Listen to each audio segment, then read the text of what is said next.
कहानी की शुरुआत में हमें दिखाया जाता है कि कोई इंसान खून से लथपथ आग से झुलसा हुआ पड़ा है। साथ ही हमें यहाँ पर एक भयानक डरावनी आवाज सुनाई पड़ती है जो कि किसी राक्षस की लग रही है। यहाँ पर हम जमीन पे पड़ी एक किताब को भी देखते हैं जिसके बगल में एक जार पड़ा हुआ है और हम कुछ समझ पाते हैं कि ये सीन यहीं पे कट हो जाता है और अगले सीन में हमें इस मूवी की हीरोइन सैम को दिखाया जाता है जिसका ताल्लुक तो वैसे हिंदुस्तान से होता है, लेकिन अभी वो अपने परिवार के साथ अमेरिका में रहती है। अभी माँ दुर्गा का पूजा का समय आ चुका है और सैम की माँ उसे कहती है कि वो स्कूल से जल्दी घर आए क्योंकि शाम को उन्हें पूजा भी करनी है। सैम जो कि एक इंडियन तो है, लेकिन उसे इंडिया के रिचुअल्स में उसे कोई इंटरेस्ट नहीं है क्योंकि वो चाहती है कि वो अमेरिकन के साथ घुल मिल कर रहे और मॉडर्न दुनिया के साथ खुद को भी मॉडर्न रखे। अब जब सैम स्कूल जाती है तो हम उसके दोस्त रस को देखते हैं जो कि उसे कहता है कि वो उसके साथ घूमने चले, लेकिन सैम कहती है कि उसके घर में माँ दुर्गा का पाठ है और उसे आज जल्दी घर जाना है। तभी हम तमीरा नाम के एक लड़के को देखते हैं जिसने की हाथ में एक जार पकड़ा हुआ है। तमीरा पहले सैम की काफी अच्छी दोस्त हुआ करती थी क्योंकि तमीरा भी एक इंडियन होती है, लेकिन कुछ दिनों से तमीरा अजीब तरह से बिहेव कर रही है। वो अपने हाथ में एक जार को हमेशा रखती है और मुंह में मंत्र बोलती रहती है। तमीरा की हालत देख उसकी क्लास टीचर सैम से बात करती है कि क्यों वो अब तमीरा के साथ नहीं रहती, तो सैम कहती है कि उसे तमीरा के दूर जाने से कोई फर्क नहीं पड़ता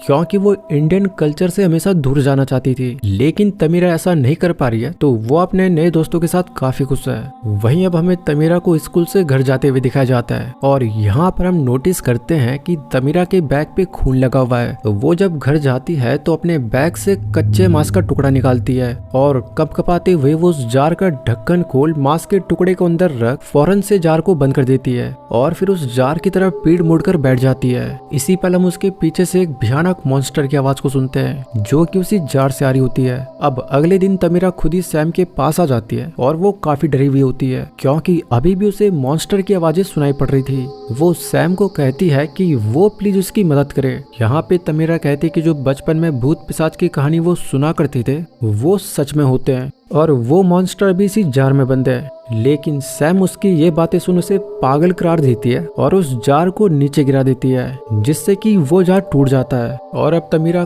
काफी बुरी तरह घबरा जाती है। साथ ही वो मंत्र पढ़ना शुरू कर देती है। तभी वो उस मॉन्स्टर को सैम के पीछे देखती है और ये मॉन्स्टर सिर्फ तमीरा को ही दिखाई दे रहा था। तमीरा यहाँ से निकल जाती है, लेकिन सैम उसके पीछे जाकर अपने बर्ताव के लिए माफी मांगती है। तमीरा की हालत काफी खराब हो गई है तो सैम आसपास मदद मांगने के लिए जाती है, लेकिन तभी सी पल कोई अदृश्य रहस्यमय चीज तमीरा का अपहरण कर लेती है। अब तमीरा के लापता होने की खबर सब जगह फैल जाती है। सैम भी अब काफी टेंशन में होती है। सैम जब घर आती है तो उसके घर में पूजा चल रही होती है। सैम की माँ कहती है कि वो सब माँ दुर्गा से तमीरा के सुरक्षित होने की दुआ मांगेंगे, लेकिन सैम इस सबसे इरिटेट होने लगती है क्योंकि उसे ये सब नहीं पसंद होता। ये सब दुआ करते हैं कि तमीरा के साथ कुछ वैसा ना हो जाए जो कि चौधरी के बेटे करण के साथ हुआ था। अब सैम अपने पिता को करण के बारे में पूछती है तो उसके पिता उसे बताते हैं कि चौधरी उसका अच्छा दोस्त हुआ करता था, लेकिन कुछ समय से उनका बेटा काफी अजीब तरह से बिहेव कर रहा था। वो अपने घर वालों और इंडियन कल्चर से दूर भाग रहा था, लेकिन कुछ ही वक्त पहले उन सब की लाश अपने घर में ही मिलती है।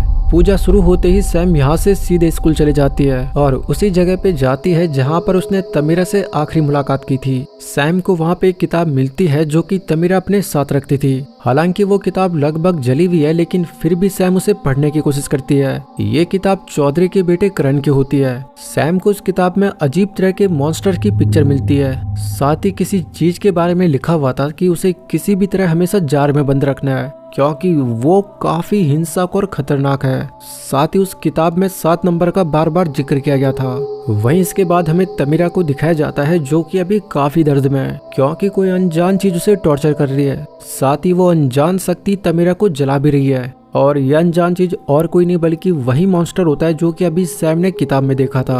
अब सैम अपनी दोस्त रस से मिलती है और ये दोनों करण के घर के बाहर पहुंच जाते हैं। सैम बताती है किसी घर में करण के पूरे परिवार के डेड बॉडीज मिली थी, लेकिन उन्हें जलाकर मारा गया था। जबकि पुलिस जब छानबीन करती है तो उन्हें जलने का कोई भी निशान वहाँ पे नहीं मिलता, यानी कि निश्चित तौर पे उस मॉन्स्टर के पास जलाने की भी शक्तियाँ हैं। जब ये दोनों इस घर में एंटर करते हैं तो सैम को अजीब सी आहट अपने चारों तरफ से सुनाई पड़ रही थी। वो जब करण के रूम में जाती है तो उसे वहाँ पर वॉल पे एक पेंटिंग दिखती है जिसमें कि कोई चीज अपने मुंह में मॉन्स्टर्स को खा रही है। सैम और रस को तो इस पेंटिंग के बारे में कुछ समझ नहीं आता तो वो सीधे घर आ जाते हैं। घर आने के बाद सैम अपनी माँ से हिंदुइज्म के बारे में बात करती है क्योंकि करण की डायरी में हिंदुइज्म के बारे में लिखा हुआ था। लेकिन सैम की माँ उससे काफी गुस्सा होती है क्योंकि वो हर बार पूजा शुरू होते ही निकल जाती है। सैम की माँ उसे समझाती है कि उन्हें अपने रूट से दूर नहीं भागना चाहिए। साथ ही सैम की माँ सैम को तमीरा से दूर होने का कारण पूछती है, लेकिन फिर से सैम यहाँ से निकल जाती है क्योंकि इन सब बात से उसे इरिटेशन होती है। अब इसी रात सैम को भयानक सपना आता है। वो देखती है कि तमीरा को कोई अनजान शक्ति बुरी तरह मार रही है। इस सपने को देख तमीरा की नींद टूट जाती है और वो दूसरे दिन फिर से रस के साथ करण के घर के लिए निकल जाती है। सैम रस को बताती है कि वो और तमीरा काफी अच्छे दोस्त हुआ करते थे, लेकिन फिर सैम को हमेशा से इंडियन कल्चर को छोड़कर अमेरिकन कल्चर को अपनाना था। उसे नए दोस्त बनाने थे, लेकिन तमीरा ऐसा नहीं कर पाई। करण के घर में पहुंचते ही सैम को फिर से एक आहट सुनाई पड़ती है जो कि सैम को अपने पास बुला रही है। सैम धीरे धीरे उस आवाज की तरफ खींची चली जाती है और ये आवाज करण के घर से ही आ रही होती है। जैसे ही सैम अंदर जाती है कि तभी बाहर रस पे कोई ना दिखने वाली एंटिटी हमला कर देती है और वो एंटिटी जबरदस्त हिंसक तरीके से रस का काम तमाम कर देती है। वहीं सैम दूर से अपने दोस्त को मरते हुए देखती रह जाती है। अब सैम काफी बुरी तरह डरी हुई है। साथ ही रस की मौत के बाद अब सैम के घर वाले भी परेशान है क्योंकि सैम भी अब तमीरा की तरह चुपचाप रहने लगी है। वो किसी से कुछ भी बात नहीं करना चाहती और अकेले रहने लगती है। इसी रात सैम को उसकी माँ की रोने की आवाज सुनाई पड़ती है। सैम को लगता है कि उसने अपनी माँ को काफी हर्ट करा है, इसलिए वो अब अपनी माँ के पास जाती है। लेकिन तभी वो देखती है कि वो उसकी माँ नहीं बल्कि उसकी माँ के भेष में वही मॉन्स्टर होता है जो कि अब सैम पे हमला कर देता है। ऐसा होते ही सैम की नींद टूट जाती है और हमें पता लगता है कि ये बस सैम का सपना मात्र था। सैम अब इस घटना के बाद काफी अजीब तरह से बिहेव करने लगती है क्योंकि उसे हर पल वो मॉन्स्टर अपने अंदर फील होता है। वो इस बारे में अपने क्लास टीचर से भी बात करती है। सैम को सबसे ज्यादा डर इस बात का होता है कि कहीं उस मॉन्स्टर ने तमीरा को मार न दिया हो। सैम टीचर को बताती है कि रस को भी उसी मॉन्स्टर ने मारा है। वो मॉन्स्टर काफी खतरनाक है जो कि उसके चाहने वालों को उससे दूर कर रहा है। वो करण के घर की उसी पेंटिंग को उस टीचर को दिखाती है और कहती है कि वो इस पिक्चर का मतलब पता करे। तभी इसी पल सैम को फिर से एहसास हो जाता है कि वो मॉन्स्टर उसके आसपास आ गया है जिसको वो फील कर पा रही थी और इसी वक्त उसे वो मॉन्स्टर उसकी टीचर के पीछे नजर आ जाता है जिसको सिर्फ वही देख पा रही है। यानी कि अब वो मॉन्स्टर सैम के पीछे पड़ गया है। जिस तरह से तब सिर्फ तमीरा को ही वो मॉन्स्टर नजर आ रहा था, उसी तरह सिर्फ सैम को वो मॉन्स्टर नजर आता है। लेकिन उसकी टीचर को ये सब सैम का पागलपन लगता है। सैम उस मॉन्स्टर को देख काफी घबरा जाती है और सीधे अपने घर आ जाती है। इसी दिन उसे अपनी टीचर का कॉल आता है जो कि उसे बताती है कि उसने उस पेंटिंग पर रिसर्च की और उसे पता चला है कि वो पेंटिंग एक बुरी आत्मा जिसे पिशाच कहते हैं उसके बारे में है। ये पिशाच काफी हिंसक और अपने शिकार को तड़पा तड़पा कर मारता है। यानी कि जिसने तमीरा का अपहरण किया और जो उसे मार रहा है और जो अभी सैम के पीछे पड़ा हुआ वो एक पिशाच है। सैम अपनी माँ से पिशाच के बारे में पूछती है तो उसकी माँ उसे बताती है कि पिशाच नेगेटिव एनर्जी में पैदा होता है। यानी कि जब भी इंसान डरा हुआ होता है या फिर उसके मन में गंदे विचार आते हैं तो ये पिशाच पैदा हो जाता है, जिसके बाद वो धीरे धीरे उस इंसान की आत्मा को खाना शुरू कर देता है और आखिर में उस इंसान को ही खत्म कर देता है। पिशाच को किसी भी तरीके से खत्म नहीं किया जा सकता, बल्कि इन्हें शांत रखने के लिए इन्हें किसी जार में कैद किया जाता है। और अब जाके सैम सब समझ जाती है कि क्यों तमीरा अपने साथ हमेशा एक जार को लेके घूमती थी, क्योंकि तब उस जार के अंदर करण ने पिशाच को कैद किया हुआ था। ये करण वही शख्स है जिसे तब हमने मूवी की शुरुआत में अधजली हालत में देखा था, जो कि तब पिशाच से बचने के लिए भाग रहा था। इसी ने उस किताब में मंत्रों की बदौलत उस पिशाच को तब जार में बंद किया था, जो जार बाद में तमीरा को मिला और उसी जार को सैम ने तोड़ा था। लेकिन इस पिशाच को जार में बंद तो किया जा सकता है, लेकिन इसे समय समय पर कच्चा मांस चाहिए होता है और अगर उसे वो कच्चा मांस ना मिले तो फिर वो गुस्से में आकर जार को तोड़ भी सकता है। इसलिए इसे शांत रखना काफी जरूरी है। सैम ये बात अब अपनी टीचर को बताती है तो उसकी टीचर उसे कहती है कि वो चिंता ना करे क्योंकि वो उसके पास आ रही है और दोनों मिलकर इस मसले का कुछ न कुछ सॉल्यूशन निकालते हैं। सैम की मॉम उसे बताती है कि हिंदुइज्म में पिशाच के बारे में लिखा गया है कि अगर हम किसी के बारे में बुरा सोचते हैं या फिर किसी के लिए हमारे दिल में नफरत है तो फिर यहीं से नेगेटिव एनर्जी जनरेट होती है, जिससे उस पिशाच को और भी ताकत मिलती है और फिर वो पिशाच उस शख्स को अपनों से ही दूर कर देता है। साथ ही जो भी उस शख्स की मदद करे वो उस इंसान को परलोक पहुंचा देता है। और अब जाके सैम समझ जाती है कि पिशाच ने रस को क्यों मारा, क्योंकि उसी ने सैम की मदद की थी। और फिर उसकी मॉम के भेष में उस पिशाच ने उस पे अटैक किया। भले ही वो एक सपना था, लेकिन सैम को वो पिशाच अपनी माँ से दूर करना चाह रहा था। सैम को याद आता है कि जरूर इस बुक में मंत्रों की बदौलत करण ने उस पिशाच को जार में बंद किया होगा। सैम को यहाँ पर उस किताब में लिखे 7 नंबर का भी पता चल जाता है, जो कि है कि वो पिशाच अपने शिकार को 7 दिन तक जिंदा रखता है और फिर जाके वो उसे मार देता है। सैम अब काफी परेशान हो जाती है, क्योंकि तमीरा के गायब होने का 7वां दिन था, यानी कि आज ही के दिन वो पिशाच तमीरा को मार देगा।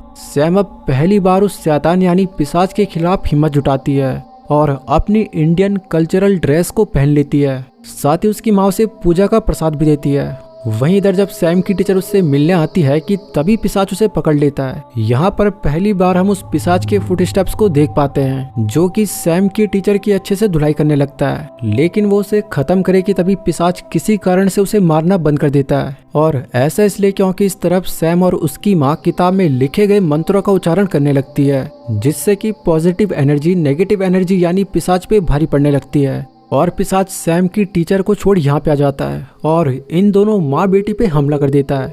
लेकिन बावजूद इसके सैम की माँ मंत्र पढ़ना नहीं रोकती, जिससे पिशाच को यहाँ से भागना ही पड़ता है।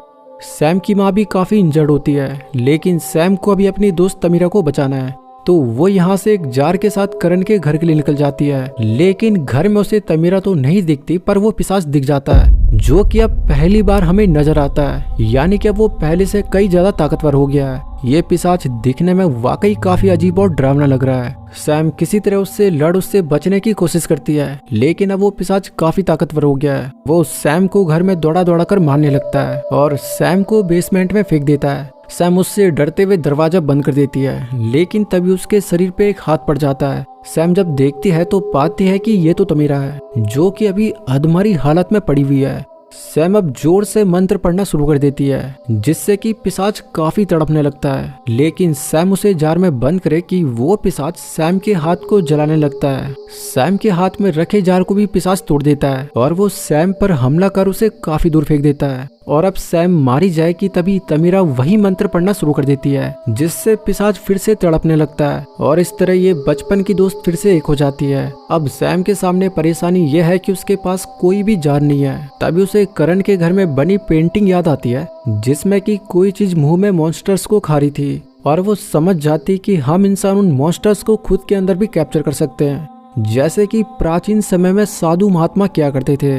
अब वो दोनों मंत्रों का उच्चारण कर पिशाच को काफी कमजोर कर देते हैं और आखिरकार सैम खुद एक वैसल बन उस पिशाच को अपने अंदर समा लेती है, यानी कि कैप्चर कर लेती है। और इस तरह अब कई समय बाद हमें फिर से तमीरा और सैम को दिखाया जाता है, जो कि अब फिर से काफी अच्छी दोस्त हो गई हैं। सैम तमीरा को बताती है कि वो पिशाच अब कभी बाहर नहीं आ सकता, क्योंकि अब उसे शांत रखने के लिए सैम रोज कच्चा मांस भी खाती है। लेकिन मूवी के अंत में सैम के एक्सप्रेशन अपने आप बदल जाते हैं, और ये इसलिए कि शायद वो उस पिशाच को काबू करने में नाकाम हो रही है। अब आगे क्या होगा ये तो हमें इसके सेकंड पार्ट में पता लगेगा। इसी के साथ ये मूवी यहीं पे खत्म हो जाती है। अगर आपको हमारा ये एक्सप्लेनेशन पसंद आया हो तो आप मेरे इस वीडियो को लाइक कर मेरे इस चैनल को सब्सक्राइब कर मुझे सपोर्ट कर सकते हो।